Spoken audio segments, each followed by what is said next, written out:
ولا تحسبن الله غافلا عما يعمل الظالمون إنما يؤخرهم ليوم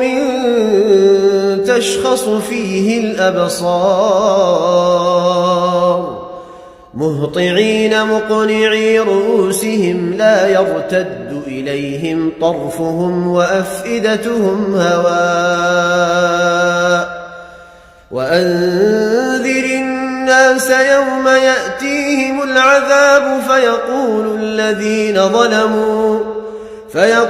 الذين ظلموا ربنا أخرنا إلى أجل قريب نجب دعوتك ونتبع الرسل أولم تكونوا أقسمتم من